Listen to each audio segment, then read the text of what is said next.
Image copyright Reuters. Image caption Tom Cotton's opinion piece for The New York Times caused outrage. A senator for the state of Arkansas is defending comments he made on slavery in the United States. Republican Senator Tom Cotton said U.S. founders viewed slavery as a necessary evil upon which the Union was built. His comments were criticized as an attempt to justify the slavery of black people.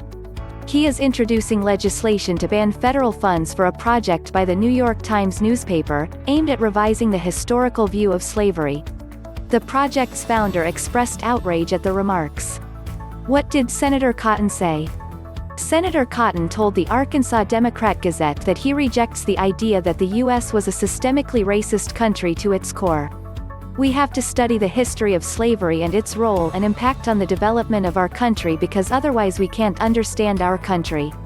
As the Founding Fathers said, it was the necessary evil upon which the Union was built, but the Union was built in a way, as Abraham Lincoln said, to put slavery on the course to its ultimate extinction. 230 years after the government formed by the U.S. Constitution went into effect and 154 years after slavery was officially abolished in the country, the legacy of the nation's founding and the role of the peculiar institution, as it was often called, is still a subject of intense debate. Tom Cotton this weekend managed to insert himself in the middle of the roiling controversy by saying that the nation's founders viewed slavery as a necessary evil, and put it on a course to extinction, assertions that are both highly contentious.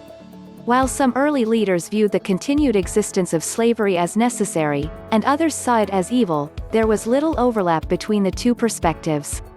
And as for ending the practice, while the Constitution allowed the outlawing of the U.S. slave trade in 1808, slavery was woven into the document, most notably in how slaves, all other persons, were counted for congressional representation.